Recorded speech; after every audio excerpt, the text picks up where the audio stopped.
నిచ్చలానంద మకరంద మందార గోవింద గోవింద. స్వామి నువ్వెక్కడున్నా నిన్ను వెతుక్కుంటూ వచ్చి నిన్ను సేవించుకోవడమే నా లక్ష్యం స్వామి. ఈ జన్మకు అంతకు మించిన ఐశ్వర్యం ఆనందం లేదు స్వామి. గోవింద ఆపద్బాంధవ అనాథ రక్షక. నేను ఇప్పుడు శ్రీరంగంలో ఉన్నాను. శ్రీరంగంలో స్వామివారి దర్శనానికి కోసం వెళ్ళాను. క్యూ చూస్తున్నారు కదా, దగ్గర 6 గంటల సేపు నాకు దర్శనానికి టైం పట్టింది. అయినా పర్లేదు, స్వామివారిని ఈసారి తప్పకుండా దర్శించుకునే బయట వస్తాననే కాన్ఫిడెంట్తో వెళ్ళాను. దాదాపు 5-6 సార్లు పైన వెళ్ళింటాను, కానీ దర్శనం అయితే జరగలేదు.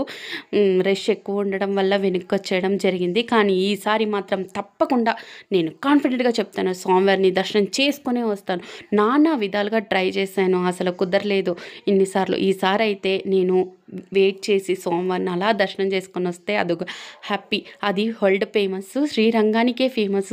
శ్రీరంగనాథుని మన తిరుమలలో లడ్డు ఎంత ఫేమస్సో అక్కడ శ్రీరంగంలో సోమవారికి పులిహోర కూడా అంతే ఇష్టమండి. మిరియాల పులిహోర చాలా అంటే చాలా గమగమలాడిపోతుంది.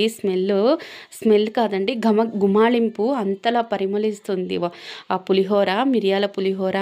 సోమవారిని ఈసారి అయితే అర్ధగంట సేపు నేను నిజంగా అర్ధగంట సేపు ముందుండి దర్శించుకున్నాను. స్వామివారి మెళ్ళలోంచి నాకు గులాబీల పూలహారం ఇచ్చారు అర్చకులు. అది చూసి స్వామి ఇదేమి నా భాగ్యం, ఇదేమి నా అదృష్టం స్వామి అని మురిసిపోతూ స్వామిని కళ్ళ నిండా దాచుకుని స్వామివారిని అలా గుండెల్లో తలుచుకొని ధ్యానం చేస్తూ కూర్చొని ఉంటే ఈ జన్మ చాలు స్వామి, నాకు ఏ జన్మల పాపమో ఈ జన్మలో కరిగిపోయింది అని. గులాబీలు చూడండి, మీరు కూడా చూసి స్వామివారిని తలుచుకోండి, మీకు కూడా అదృష్టం ఇవ్వాలి, స్వామివారి దర్శనం ఇవ్వాలని చెప్పి మనస్ఫూర్తిగా కోరుకుంటున్నాను. గోవింద గోవింద. ఆ పూలు ఎన్ని పుణ్యం చేసుకున్నాయో. స్వామివారి సాక్షాత్ మూల విరాట్ మీద నుంచి తీసిచ్చిన పూలండి. పసిడి గోపురం మాటలు వర్ణించలేము.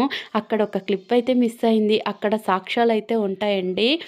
కాళ్ళు లేని బల్లి, తోకలేని గుర్రం, ముక్కులేని చేప, స్వామిని దర్శించుకునే గరుడాల్వార్లు ఉంటాయి. మనం చనిపోయి ఆ లోకానికి వెళ్ళినప్పుడు అక్కడ స్వామి సాక్ష్యం అడుగుతారంట, మీరు శ్రీరంగం వెళ్ళారా, శ్రీరంగం వెళ్తే అన్ని రంగాలు చూసినట్టు అని లెక్క కదండి. అప్పుడు మీరు చెప్పాలి, అలా కాళ్ళేని బల్లి, తోకలేని గుర్రం, ముక్కులేని చేప, స్వామిని చూసే గరుడాల్ని చూసొచ్చాము అని వర్ణంగా చెప్తే స్వామివారికి ఇంకా మురిసిపోతారంట.